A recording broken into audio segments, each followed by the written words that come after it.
of owning a cafe and other heroic deeds by Beware the Tristero. Chapter 132. Trial Interlude. Just as he'd promised himself.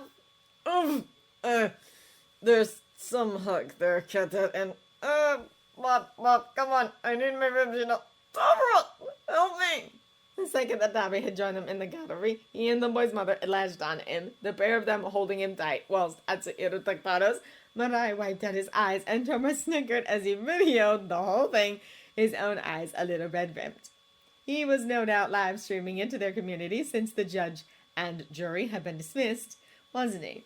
Then, this part of the trial over, they were free to enjoy their afternoon and evening in Tokyo. Then they'd all agreed to have a sleepover before the colossal 150-inch TV with snacks and a selection of movies. And God, did they ever need the rest before tomorrow. Tomorrow, when their side of the charges brought before Endeavor would conclude in the morning, to allow the HPSC's lawyers to rip into him that afternoon. From what the two older, staunch-faced lawmen had told Toshinori and Marai's team, there were many infractions they wanted to rake Endeavor over the coals for. Infractions, malpractice, and fraud that Kenji-san, Naomasa, and their associates had unearthed during the course of their 2-year investigation. These allegations included him using his Pro Hero funds to blackmail his staff into cooperating with his tyrannical demands involving the running of his household, silencing interns who tried to voice concerns about his practices, and using his agency's expense account for personal expenditures and desires. The bastard they'd found had been siphoning money meant to maintain the office building and the cramped, austere college dorm-styled rooms that the 24/7 sidekicks were expected to live in, into buying expensive antique kanji tapestries, Persian rugs, and large, lavish Italian furniture for his personal suite. Come on then, you actual hitters, Atsuhiro called cheerfully, whilst the lawyers, shuffling their papers, and the bailiffs walked Todoroki back to the holding cells, his smile dazzling as he joined the group hug. Let's go get some lunch before checking in with the family, shall we? Fat Gum was, oh, these are so good! Sure I can have them all! Admittedly, adorable! Of course, I'm glad you enjoyed them, he replied as the yellow hoodie wearer continued to make the same kind of happy chuffing noises Toshinori tended to sigh out whilst getting his muffin fix. He could draw quite a few parallels between them, and as always, to see someone happy because of the food he'd made just lifted his spirits higher. And speaking of being pleased, his lover had been thrilled to hear that they'd come out of the trial feeling so positive, and he could hardly wait to get back home to see him. The number one was currently hunting a drug cartel, and hoped to have caught the ringleader by tomorrow. I know, Aizawa-san, I've been wanting to meet you for the past few months. You're kind of a legend around most of the Masu Tafu pro agencies, you know? The man, a little older than him, grinned as his hamster-neck cheeks pinked a little. Oh? He blinked. The pair of them sat in Yoyogi Park. On a picnic blanket, Atsuhiro had magic from somewhere beneath a nook of majestic maples, whose leaves were just starting to golden. The food he'd brought to Tokyo laid out between them as they regarded the fountain-dotted lake, which offered a breathtaking vista that a few artists were trying to capture as they quietly sat upon benches to the left. Really?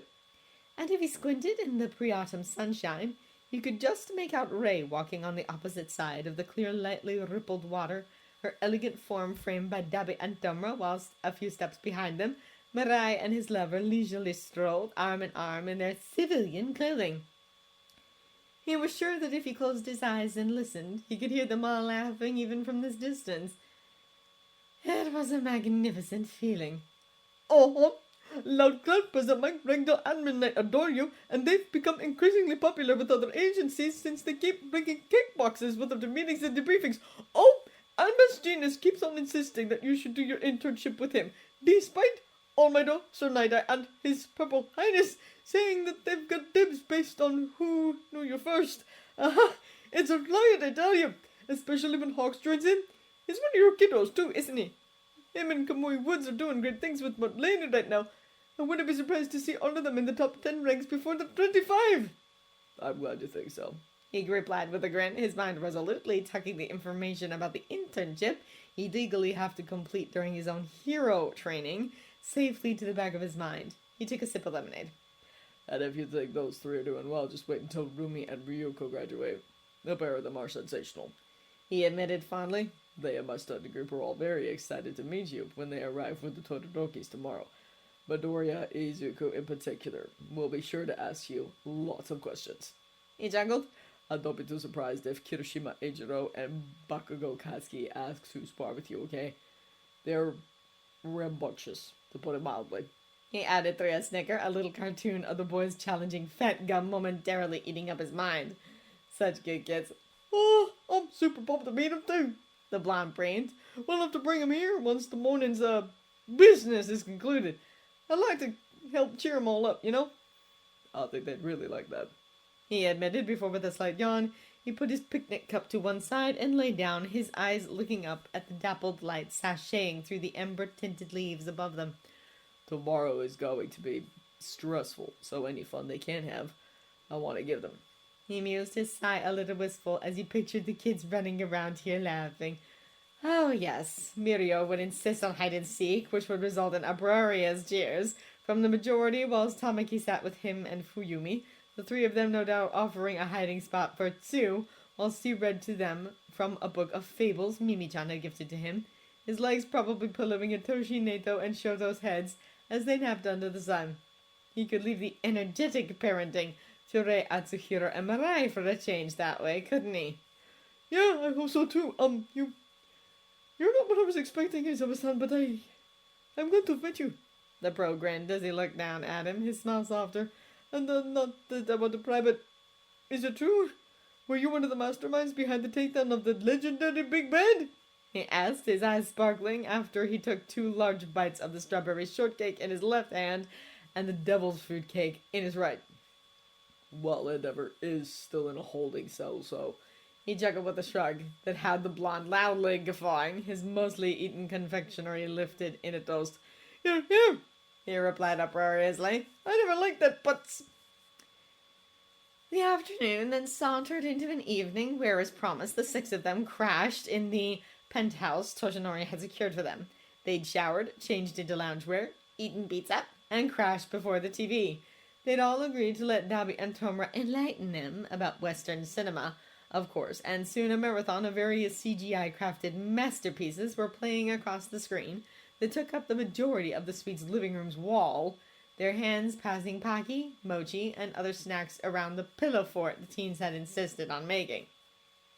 It was admittedly a lovely touch.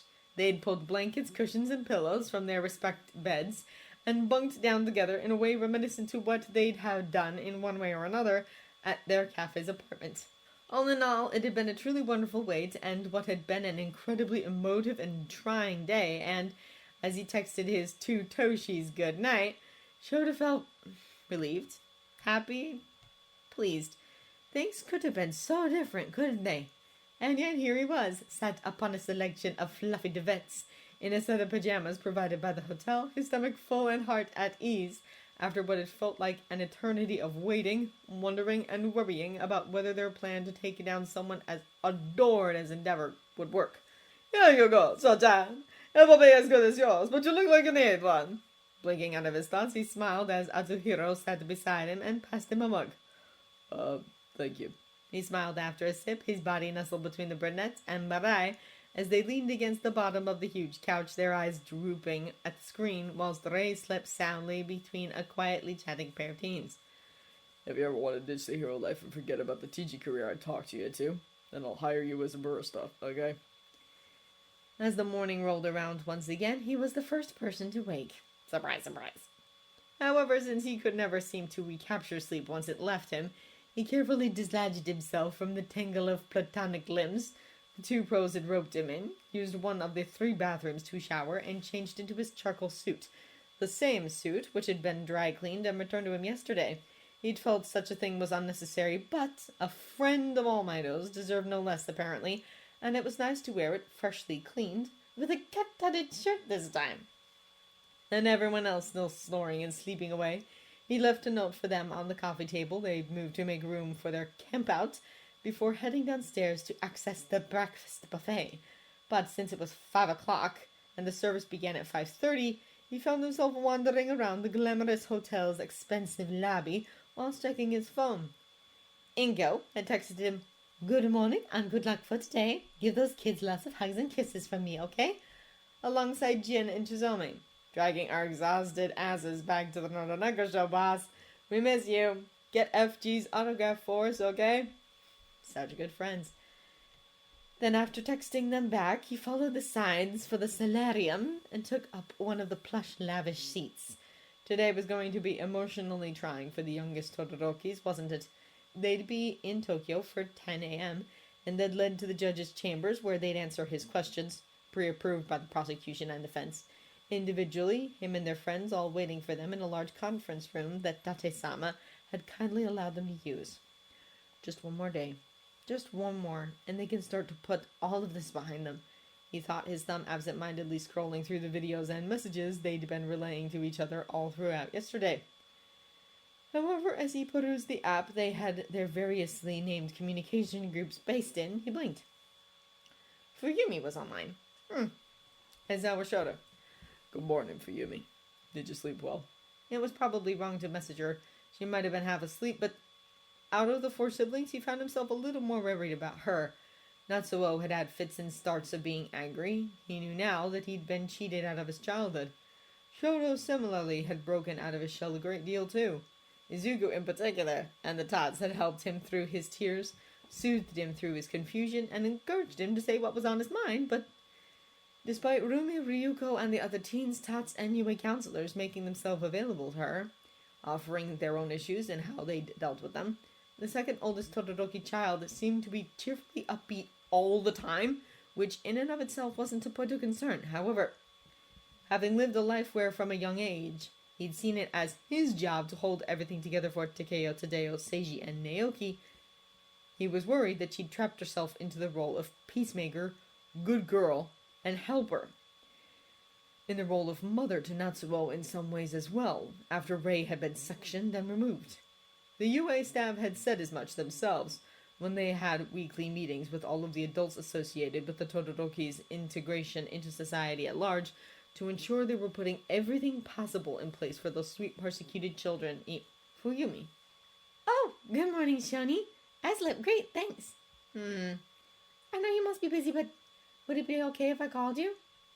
Blinking, Shouta released a small puff of relieved air when she picked up. "I'm never too busy to chat with you, okay?" he said through a smile, his eyes momentarily closing. "So what would you like to talk about?" Having sat at the ornate stained oak vanity she enjoyed cleaning, her body perched on the plush cerise cushion, Fuyumi brought her knees up to her chest. Maybe it was wrong of her to be bothering Shoni, but as she stared out the window at another cloud-peppered azure blue sky, she didn't think it was wrong to ask, and as she focused her attention on the trees which dotted UA's ample grounds, she pressed the phone she'd been given to her ear. "I'm never too busy to chat with you, okay? So, what would you like to talk about?" Her mother and Dabini were right, weren't they? Shoni had a really soothing cadence to his voice, didn't he? I just wanted to ask because I'm not too sure about, today."